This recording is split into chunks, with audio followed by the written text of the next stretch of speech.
जीवन कहती है कि तुम 10 साल की लगती हो। वो बच्ची कहती है कि 10 साल की तो मैं उस वक्त थी जब मेरी मृत्यु हुई थी। ये सुनकर जीवन डर जाती है। वो अपने लेफ्ट साइड में देखती है तो बच्ची गायब हो जाती है। जीवन अपनी गाड़ी से बाहर उतर जाती है और तभी उसका कोई हाथ खींचकर उसे नीचे गिरा देता है। इसीलिए जीवन एक बार फिर से अपनी गाड़ी में बैठ जाती है। वो देखती है कि उसके सामने उसी बच्ची की आत्मा है। तभी जीवन की आंख खुल जाती है। उसे लगता है कि ये सब उसका एक सपना था, पर जब वो अपना हाथ देखती है तो उस पर कट का निशान था। जब उसे सड़क पर किसी ने हाथ खींचकर गिरा दिया था, ये निशान उसी वक्त उसके हाथ पर लगा था।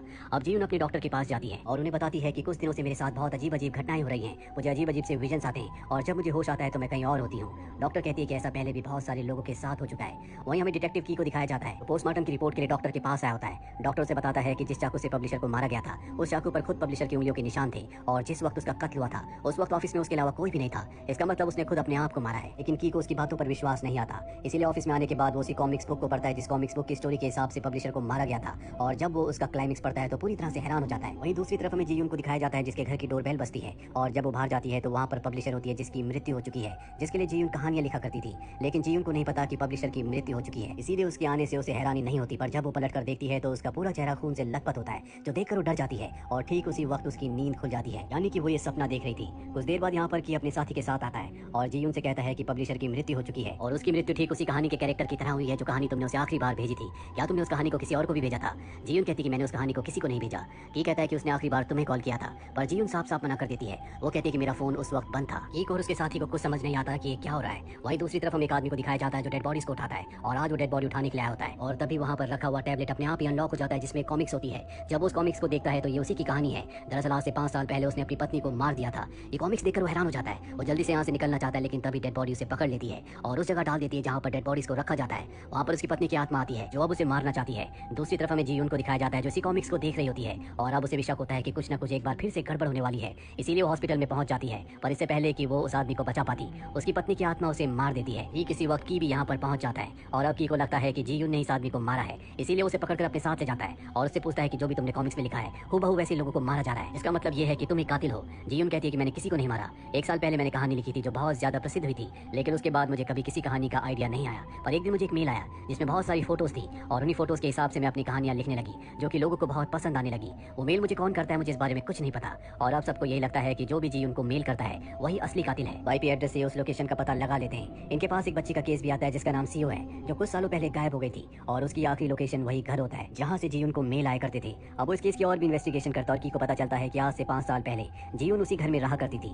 इसीलिए जीवन को वो उस घर में लेकर जाता है और उससे पूछता है क्या तुम सीओ को जानती थी? वो कहती है कि हाँ, अब मैं यहाँ पर रहा करती थी, मेरे पास कोई काम नहीं था। एक दिन मैंने सीओ को देखा वो दीवार पर स्केचेस बना रही थी, तभी कुछ लड़के आकर उसे परेशान करने लगी जिनसे मैंने उसे बचा लिया। इसके बाद हम दोनों की दोस्ती हो गई क्योंकि सीओ का कोई नहीं था। वो मेरे साथ मेरे घर में रहने लगी और एक दिन एक लेडी आई जिसने सीओ के ऊपर इल्जाम लगाया कि उसकी वजह से उसके बच्चे की मृत्यु हो गई। उसने जैसे स्केचेस बनाए थे ठीक उसी तरह से उसके बच्चे की मृत्यु हुई। हमारी लैंडलॉर्ड ने कहा कि अगर ये लड़की यहाँ पर रहेगी तो तुम्हें भी यहाँ से जाना होगा। हालांकि मैंने सबको समझाने की कोशिश की लेकिन किसी ने मेरी बात नहीं मानी और अगले दिन जब मैं घर वापस आई तो हमारे घर को किसी ने जला दिया था। उसके बाद मैंने सियोन को कभी नहीं देखा। अब ये उस घर के अंदर जाते हैं जिसे कभी किसी ने जला दिया था। वहाँ पर एक कंप्यूटर होता है और जब एक कंप्यूटर को ऑन करते हैं तो उसमें उसी तरह के स्केचेस होते हैं जिस तरह के स्केचेस कोई जीवन को मेल किया करता था। कि कहता है कि काम सियोन का है पर जीवन को नहीं लगता। जीवन कहती है कि वो ऐसा नहीं कर सकती। अभी दोनों के दोनों एक रेस्टोरेंट में आ जाते हैं जहाँ पर इन पर कोई नजर रख रहा होता है। तभी की के साथी का उसे कॉल आता है। साथ ही यहाँ पर जीवन को एक मैसेज आता है जो कि सीओ का होता है जिसमें लिखा होता है कि तुम मेरे पुराने वाले घर पर आ जाओ। ये मैसेज पढ़कर वो पूरी तरह से घबरा जाती है और की गाड़ी लेकर सियोन से मिलने के लिए निकल पड़ती है। हालांकि की उसे रोकने की कोशिश भी करता है लेकिन वो उसे रोक नहीं पाता। जीवन सीधा सियोन के पुराने घर पर जाती है।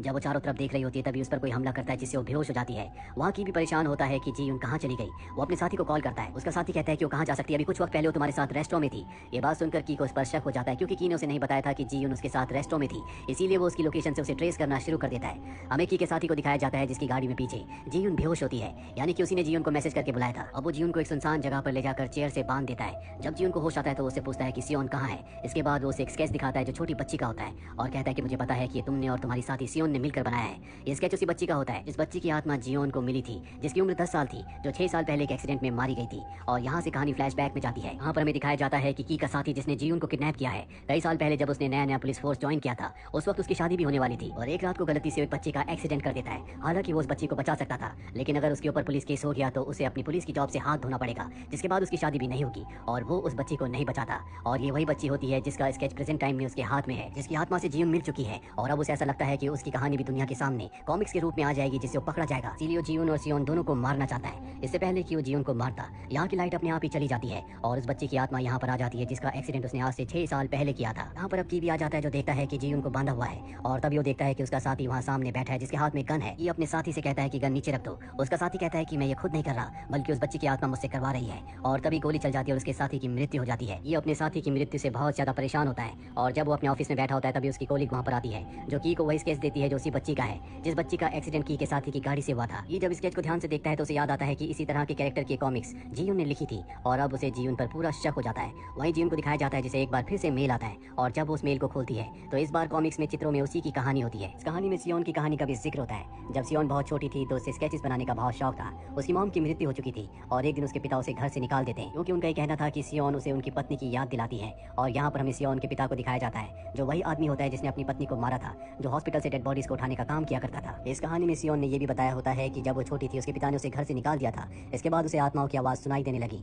जिसके बाद जो भी आत्माएं उसे कहानियां सुनाती वो उनके स्केचेस बनाती। बचपन से वो स्केचेस बना रही थी इसीलिए उसके पास बहुत सारे स्केचेस थे और जब वो जीवन से मिली थी तो जीवन ने उसके स्केचेस देखे थे, जिसके बाद जीवन को आइडिया आया और उसने उसी के स्केचेस की उसी की पेंटिंग के हिसाब से कहानियां लिखना शुरू कर दिया, जो कहानियां बहुत ज्यादा फेमस हो गई। पर जब सियोन को बात पता चली तो उसने उसे कहा कि ये सब उन लोगों की कहानियां हैं जिनकी अब मृत्यु हो चुकी है, मैं इन कहानियों को पब्लिश नहीं करवाना चाहिए। लेकिन अब जीवन के मन में लालच आ चुका है क्योंकि इन कहानियों के बलबूते पर वो एक फेमस राइटर बन चुकी है जहाँ पहले उसके पास काम नहीं था। अब हर कोई उसे कहानियां लिखवाना चाहता है। हालांकि उसे सियोन मना करती है लेकिन वो समझ जाती है कि अब जीवन उसकी बात नहीं मानेगी, इसीलिए घर को आग लगा देती है और जीवन से कहती है कि तुम मेरे स्केचेस अब नहीं ले जा सकती। इस बात पर जीवन को गुस्सा आता है, दोनों के बीच में हाथापाई होना शुरू हो जाती है और इसी हाथापाई के दौरान जीवन सियोन को मार देती है, जिसके बाद उसके सारे स्केचेस लेकर इस जगह से निकल जाती है और उसी के स्केचेस उसी की कहानियों के बलबूते पर आज वो बहुत बड़ी राइटर बन चुकी है। पर जब उसने सियोन को मारा था तो उसके अंदर जितनी भी शक्तियां थी वो सब की सब जीवन के अंदर आ गई थी, इसीलिए वो बार बार इसी जगह पर आती थी जहाँ पर आत्माएं उसे अपनी कहानियां सुनाती थी और वो उन कहानियों के स्केचेस बनाकर खुद अपने आप को मेल कर दिया करती थी। जो आत्माएं उसे कहानियां सुनाया करती थी उसमें एक आत्मा उस पब्लिशर की मॉम की भी थी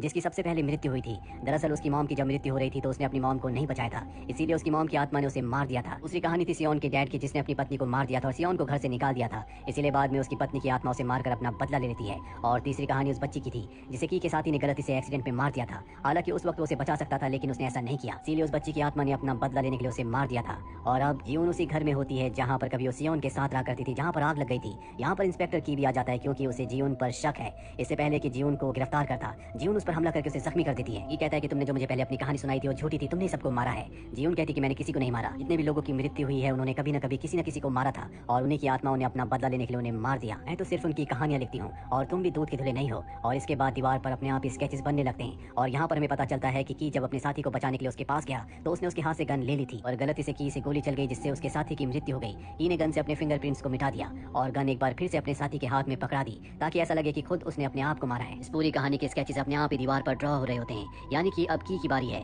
उसके साथी की आत्मा यहाँ पर आ जाती है और उस पर पूरी तरह से अपना कंट्रोल कर लेती है। जीवन अपने पुराने घर से बाहर की तरफ निकल पड़ती है और तभी गोली चलती है जिससे की मृत्यु हो जाती है, यानी कि के साथी की आत्मा ने अपनी मौत का बदला